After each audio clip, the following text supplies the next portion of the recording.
Hi guys, welcome to the last day of our 5-day challenge.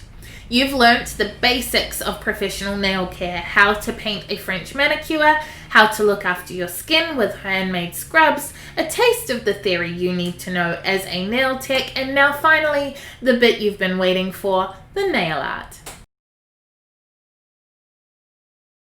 Last in this little section, I want to show you how to do a sort of antique vintagey style rose nail, because there are all sorts of florals that you could do, but this style is really cute and popular. There's an artist, I think, called Kath Kidson, I think that's right, who does this sort of style, and it looks really pretty. It is always popular, so I thought I'd show you how to do it. So I've just done one coat of Graceful, and I'm going to cure that.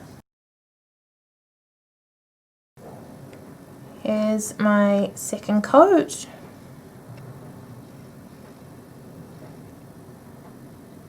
I always try and float my brush when working with pastels, so my brush is fairly parallel as I'm painting, just because it does allow me to do a much thinner coat without streaking. So I'm going to cure that second coat.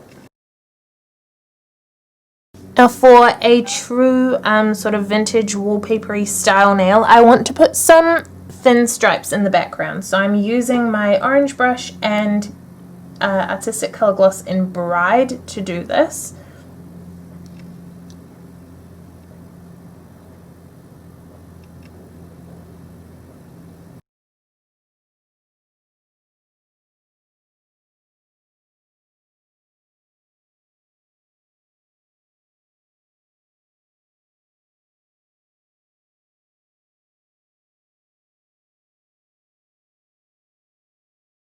You can see one stroke marking just isn't the same with gel polish as it is with some of the other products that we use, but sometimes I just feel like working with it. It flows really nicely. It's easy to work with, so it's okay to also choose just based on how you're feeling that day.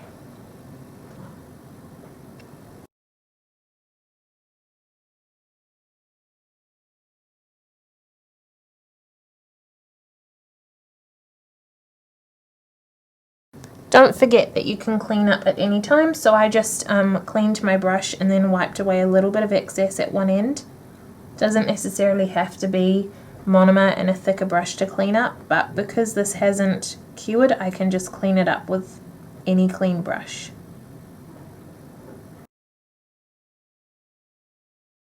With those stripes cured, the challenge now is to do the leaves and roses with as little control as possible. So it's a sort of controlled lack of control, if that makes any sense at all. But what I'm going to do is take the Color Gloss color Oh My Goggles and down and lift. On the other side, down and lift. And try and leave some like shadowing in there. I don't want it to be perfect. These are not going in any place in particular. I'm just putting them down wherever I feel like it with that 2-stroke and lifting so there's a slight point at one end. Now this is going to cure, and we're going to come back in with a proper bright green and fill them in so that we get a multi-dimensional look. So then this time we're coming back in with Artistic Color Gloss in Killer Stems, which is a more vibrant green, and we're going to trace our steps, trying to be non-exact. We want it to actually be slightly off to give it a hand-painted sort of feel, and then that again goes in to cure. We're going to do a similar thing for the roses in terms of using 2 tones and being as uncontrolled as possible. Now what we're going to do with roses is basically start with a center little C similar to our leopard print, and then cover the gap of the C with a line and another one, and basically always filling in the gap. So wherever the hole in the C is, you put another line. They don't necessarily have to all perfectly line up with the leaves, but I would recommend that you put one near each leaf so you don't just have random leaves floating around the nail. But they don't have to be like exactly off where the leaf is sitting, and you can then go in and put roses where there are no leaves as well. So it's all about starting with that C. It's okay if they bleed together slightly, it makes it look more hand painted, and just filling in that space, and then having some, as always, going off the edge. And I'll often put a few dots around just for like rogue petals to fill in some spaces. So this is going to cure, and then we're going to come back in again for 2 tones. So similar to the leaves, we're going to use sort of as little control as possible while being controlled. I'm using What a Girl Flaunts, which is semi-sheer. Unlike something like La Di Da, which is quite opaque, I want to use something semi-sheer so that it still shows through a lot of the darker pink. But having 2 tones just brings it all together. Don't overthink it, just put in some little curves. And because what we've done is multi-layered, this will often be bumpy when you top coat it, so you might want to do 2 layers of top coat or a correction gel layer and then a top coat layer, which I'm going to do now.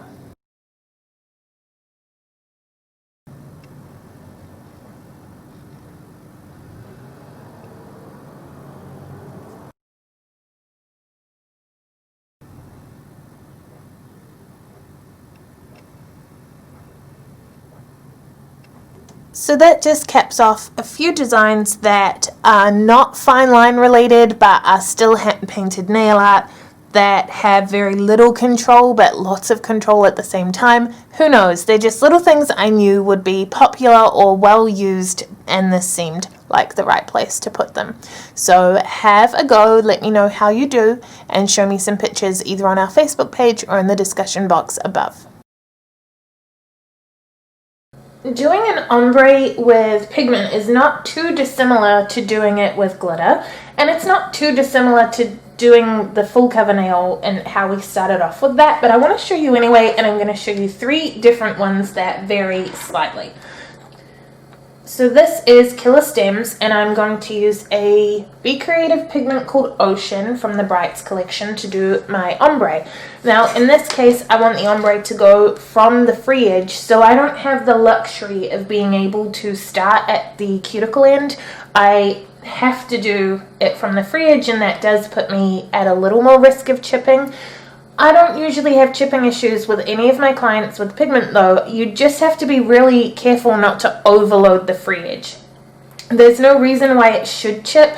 It's just that we start at the cuticle if we can, because that limits the risk even further. So I'm going to dip into Ocean and then tap it off into the lid, and then just tap across the free edge. And as soon as I feel stickiness, I'm going to pick up some more pigment from the lid if I can. And I don't want to start exactly at the free edge, but I want to start fairly close because an ombre should fade. So I don't want to overload the actual edge, but I also don't want to just start further down and have that be where my new lot of the most pigment land, if that makes sense. So just on this line, almost at the free edge, but not quite. And I'm going to pat across and down like I do with glitter. Same again, pick up some pigment, get rid of the excess in the lid, start right back at the start again, just not on the edge. Back and forward and down.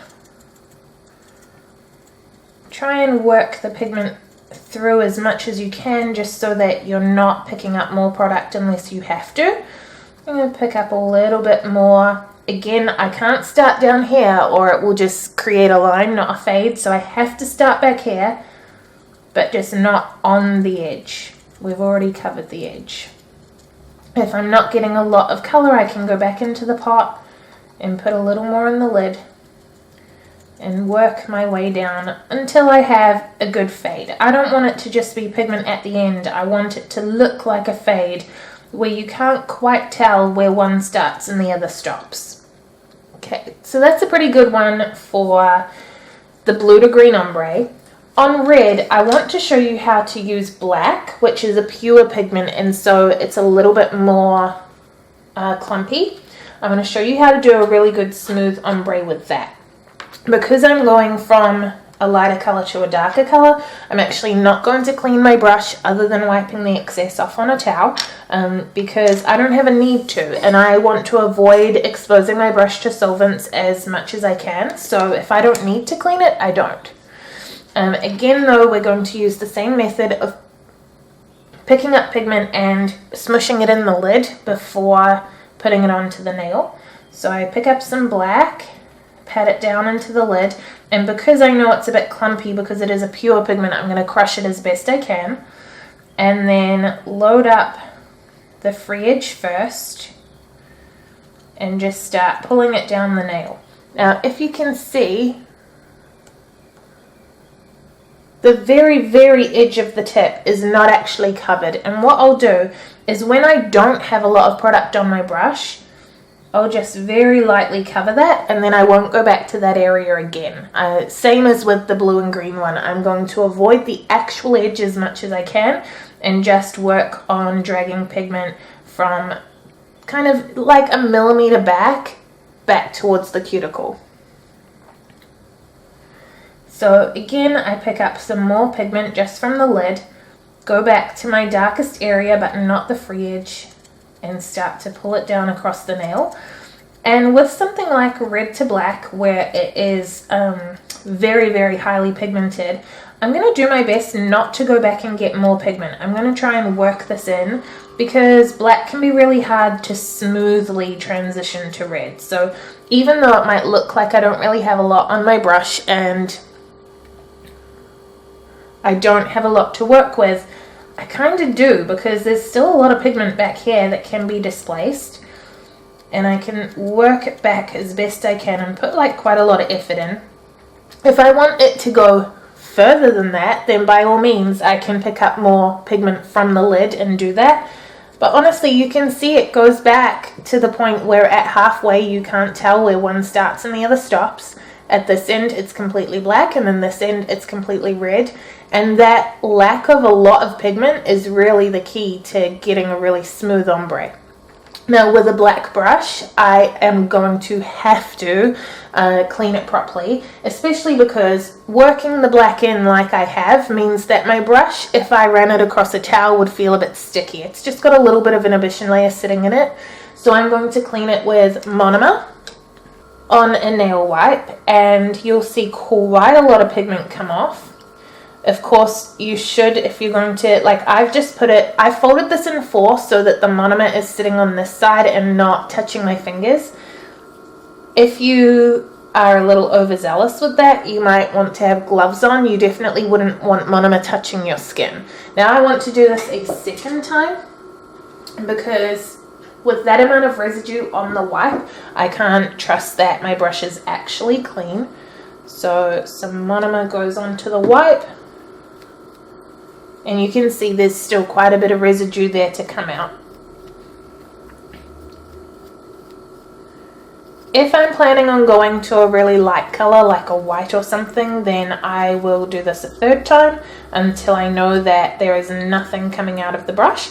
But otherwise, like at this point, I'm pretty confident that it's fine, and I will just brush it against a towel to dry it. So just like normal, back and forth until it's dry. The last one I want to show you specifically is with glitter pigment. So this is Gossip from the Party collection, and I'm going to do it fairly similarly. It's not anything like drastically different, but it does have quite a different effect that I wanted you to see. So with my pigment, I load up the free edge. I do still want to leave, like, I don't want to go crazy at the free edge, but one of the luxuries of working with glitter pigment is that it doesn't sit as fine as the other types, so you can get a bit more of that gappiness that we saw when doing actual glitter work. I'm still not going to go crazy at the free edge though, and I can let excess product off into the lid if I need to. With the second brush, I'm going to not touch the free edge, but to still touch the thickest part of my application. And then same, just all the way down. If I feel like I need more product, which it's pretty close,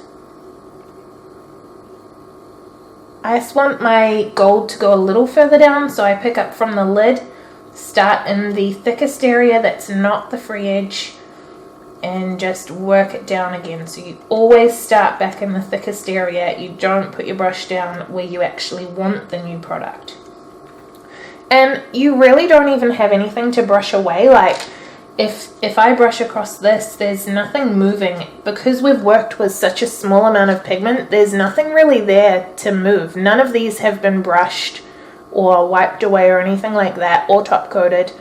But it's all sitting really flat, and you can see it quite easily in the reflection on the black and gold one, that it is completely, like it's quite matte, completely flat sitting. So I'm going to top coat these and then show you the finished result. Again, I'm doing nothing special with the top coat other than making sure that I work parallel to the nail as best I can. And of course I'm going to cap, which I should do anyway, but it's extremely important to cap with pigment. If you're really worried about it, you could do this layer with correction gel first and then do your top coat on top. The other thing that you can do is take a stylus tool first and a little bit of either correction gel or top coat on a palette, and use your stylus tool to run it along the free edge of your nail, kind of sealing it in. It's like capping on crack. It's just like uber capping. So you do this and then you cure that and then you top coat, and that's another way of sealing it in.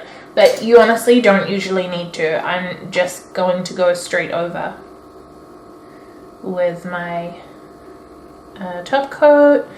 And even on this one, which is black pigment, it's like not really in the brush. There's like a tiny bit of like gray tint, but that's not enough to even show on the next nail. Like if I painted over a white nail, by the time I'd done that whole thing, you wouldn't see that gray tint. So I don't clean this brush, I just move on.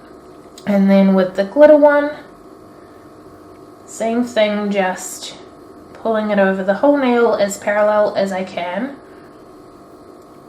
And there's no glitter in the brush, and the grey is also gone. So then I can cure all of these for 30 seconds and they are done.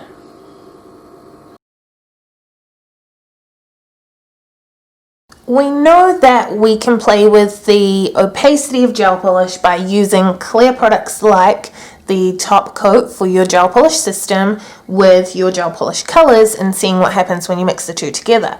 Well, we can still do that when they are applied to the nail in a kind of a different way. So I've got two coats of a color called Toxic, and I've got another color called Fearless, which is a very different sort of dark purpley blue color. I've cured the two coats of Toxic, and over the top I'm going to paint Fearless. Not too thick, not too thin, just sort of, I guess, your normal thickness. But when you're painting it over something that contrasts so highly, it sort of points out every little flaw, and you start to question how thick or thin you applied something, or how thick or thin is normal. Now I'm not going to cure that. What I am going to do is get my gel polish top coat and put some out onto a palette, and then take my stylus tool and, using that top coat, drop it in to that layer that hasn't been cured.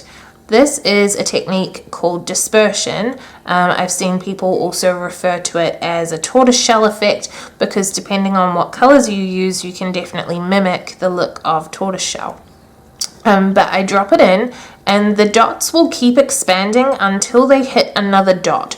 So you want to be fairly quick, or you might not want to if you want to have really big spaces. Anywhere you see kind of like a dot in the middle is where I have actually touched the nail as I dropped down the top coat. If I don't touch the nail, you get a clearer dot, and I sort of do either or with my work when I do dispersion work. It just depends what I'm feeling like on the day, or if the client has shown me a specific picture, or we're going for a specific effect.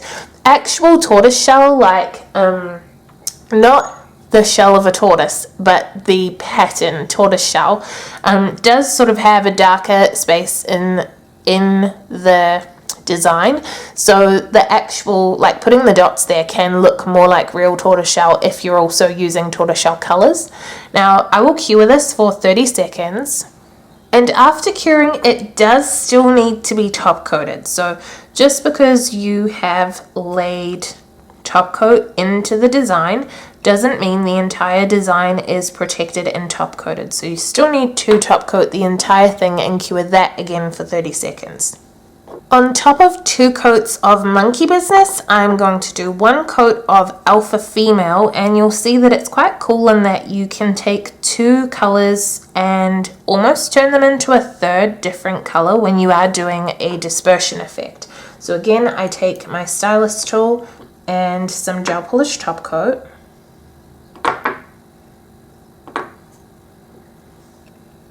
And just drop it in wherever I want to, working really quick if I want the dots to be small, and sort of like where I started in the middle, you wouldn't then all work down one side, you would have to go to either side so that the dots in the middle didn't keep spreading. Now I can stop at any point that I want, and if I hold them on an angle, because it is moving gel polish, you will start to see the patterns slide, and you can kind of play around with that and get them to move for you.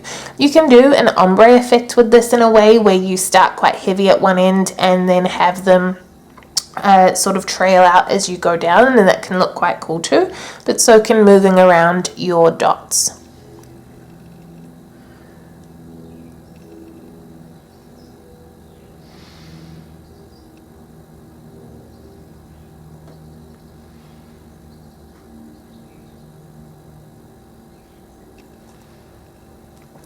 So with this one, by allowing it to stretch and holding it on an angle and allowing the gel polish to move and stretch, you get a completely different effect than on this one where we did almost the same thing but without stretching it. You can definitely do this effect over pigment as well. So these 2 nails have a layer of gel polish base coat that has been cured, but nothing else is on the nail. So just what you would normally have on a nail before applying color, really. And then I can take my pigments. This one is Secret Solstice. I'm also going to use Coachella, and I'm also going to use Wanderlust. So I'm still using Secret Solstice, and then this one is Coachella.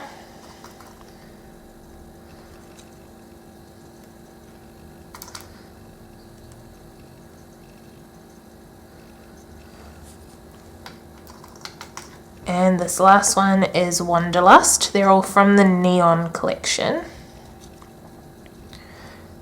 And you do need something quite bright to make this effect work, so that's why I've chosen neons. Some of the more subtle pigments wouldn't have the same impact. They could still look cool, subtle can still be really cool, but it wouldn't have the same impact. Before I can apply anything over the top and do dispersion, I need to protect the pigment. So I'm going to do another layer of bonding gel, or this is the base gel for my gel polish system. It could be a layer of correction gel, it could be a layer of top coat, but I personally just prefer to use bonding gel. It's much thinner, and it's sort of just my default, because if I was painting on top of it, the paint would move better, and I tend to default to it for everything now. So even though we're not painting, I still do it. Any of them is fine though. I'm going to cure this, and after curing on this one, I am going to paint Purity, which is a white.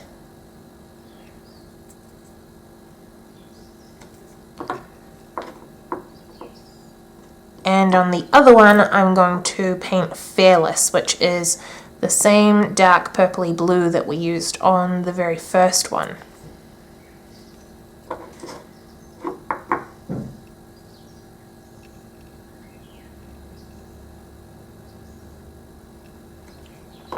You can use any size stylus for this technique. You don't have to use the large one like I am. You could definitely use smaller dots, but just like every other time, I'm going to come in with my gel polish top coat and start adding it into the uncured white layer. Don't ever forget that the layer you drop the top coat into has to be uncured.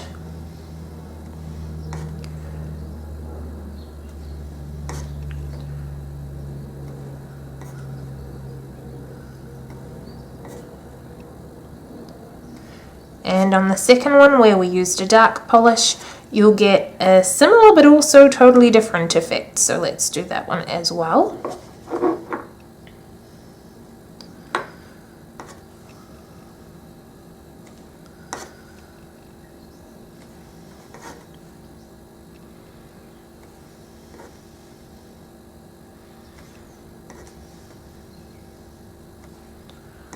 You can see on the white one that because I haven't cured while I'm doing this nail and I kind of am holding it on an angle, the white one is shifting and giving actually a really cool effect that I didn't intend, but it's really cool. So I'm going to cure these now for 30 seconds, just like with all the others. So remember that these two had the exact same base, and we've been able to create two completely different looks just by using a different color on top. So it would be really easy for you to do an entire wheel of different effects using different colors, different sliding methods, waiting longer, waiting less time, and have a whole wheel of different effects. Want to know more? Head on over to the link near this video to find out more about our courses. Use the promo code 5day21 to get 20% off any of our online courses this weekend only, and don't forget, show us that nail art. Everyone that tags Monaco Nail Academy and uses the hashtag 5day challenge on Instagram or Facebook this week will go in the draw for one of 3 $250 online training vouchers drawn on Sunday night at 7 p.m. You can enter once a day for each of the 5 days of the challenge, so you have lots of chances to win. You can always spend that $250 on advanced courses, art or business training, so jump on in and get started on the Foundation Certificate in Nail Technology ASAP. Remember, code 5day21 gets you 20% off any online course, but only this weekend. If you've enjoyed these last 5 videos and you're wanting to take it to the next level, stick around for a few minutes while I walk you through our courses. If you want to become a nail technician, you're in the right place. Monaco Nail Academy offers comprehensive beginner-level nail tech training both online and in person. The full Foundation Certificate in Nail Technology is our most popular and most thorough qualification, covering manicures, pedicures, dipping systems, gel polish, hard gel, acrylic, and polygel. It's comprised of 6 modules that you can enroll in all at once or one at a time. Our courses are self-guided, meaning there are no start dates. You start as soon as you enroll. Within 2 business days of enrolling, you will receive access to the pre-recorded online components of your course, which you can access by logging into our website. As you work through the content, you will occasionally see markers that say it's time to book a lesson. This refers to the live, as in not pre-recorded mentoring that is all part of your course. You'll either attend these sessions in person or online as well, depending on what type of course you enrolled in. If online, you'll log into the Zoom app at the time you've booked. You'll be able to see your mentor, they'll be able to see you and what you're doing, and they will coach you through working on a specific service with your model. They can very easily see and correct your mistakes and can re-demonstrate every single step you need them to. Online training is fairly new to the New Zealand nail industry, but we're really proud of how we've put ours together, and we have the testimonials to back it up. This is not a glorified YouTube channel, although we've got one of those too. This is in many ways even better than being in the same room as your mentor, as we've had the time to create content around every single little thing you could ever need to know, far more than could be covered in person over a couple of weeks. Plus, you get to re-watch that content, including your live lessons, which are also recorded, over and over again. Those live lessons can be booked with complete flexibility around your own needs and availability. You might choose to attend only mornings, only afternoons, only Mondays, or to mix and match. It's entirely up to you. Lessons are most frequently available from 10 a.m. to 1 p.m. and 2 p.m. to 5 p.m., but we do also have a small number of sessions available on weekends and evenings.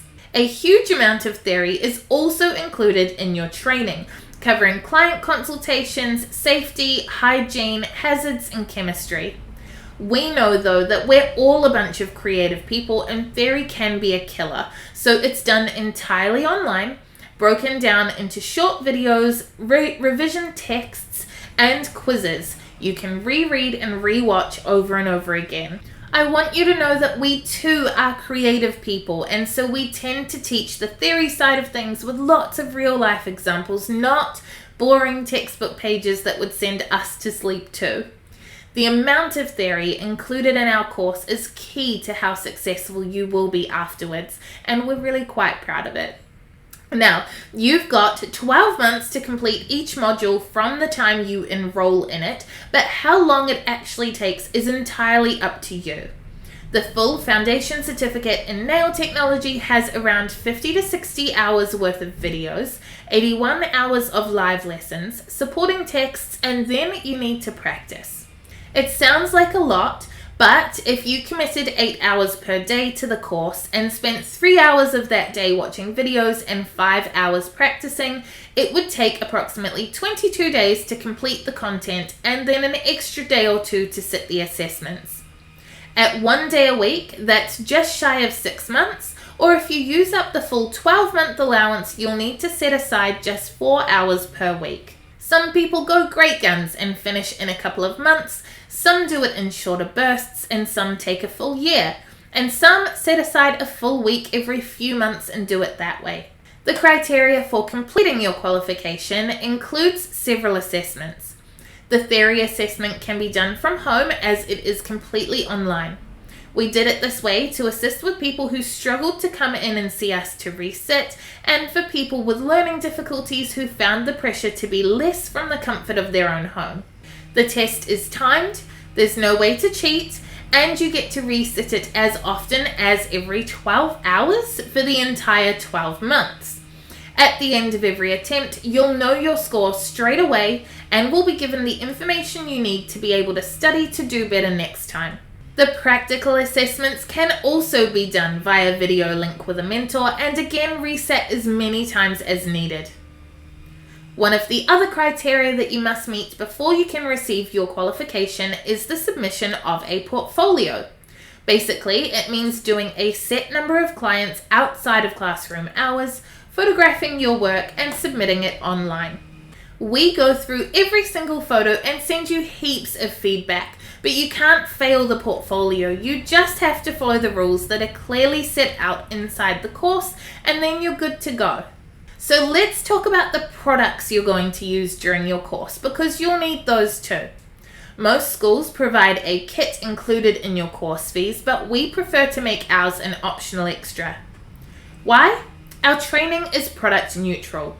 We teach with artistic nail design products such as color gloss, but it's important to us that your education is the priority and brand loyalty is a bonus. You will need products to complete your course online. We would love that product to be the product that we sell. We just understand that some of you will already have product, some of you are working for salons. We don't want to force anyone to pay for product they don't need. If you want to buy a kit to set yourself up from home, you can do so when you enroll or at any time after. There's no rush. The kit includes everything you need to practice the skills learned during lessons. The items are full size, but we anticipate you using up some of the items during training. We don't anticipate you running out of anything. This should be all you need. Alternatively, you can buy items separately as you go. You'll find a recommended kit list inside the course, or you can use your own supplies. Now, we don't accept student loans because we've chosen to keep our class sizes small and give each student lots of individual attention, something that wouldn't be possible if we were governed by NZQA requirements. Our qualifications are recognised nationwide, and we have over 400 students and graduates working in various capacities around the country with their Monaco certificates. In terms of payment, you can enroll one module at a time to spread out payments, and you can pay via credit card, bank transfer, lay-by, or HUM. HUM's Big Things program allows you to pay off up to $6,000 over up to 12 months, meaning you can enroll in the full course and potentially get the optional kit and pay them both off interest-free. Just make sure you create an account with HUM before clicking enroll on your course to make checking out on our website quick and easy. Per hour of tuition, we're one of the best value schools in the country, but don't choose a school based on price or location. Look at the individual characteristics that make a school as unique as its students. Small class sizes, huge amounts of super thorough pre-recorded content, 81 hours of time with a mentor, free repeats on all live lessons, and support from peers and mentors alike in our student Facebook group. Education with Monaco is about quality, support, and a commitment to making sure that you can turn your qualification into a career. Call me on 09 574 5573 if you want to have a chat about the course, or email learn@monaco.ac.nz if you just have a couple of questions.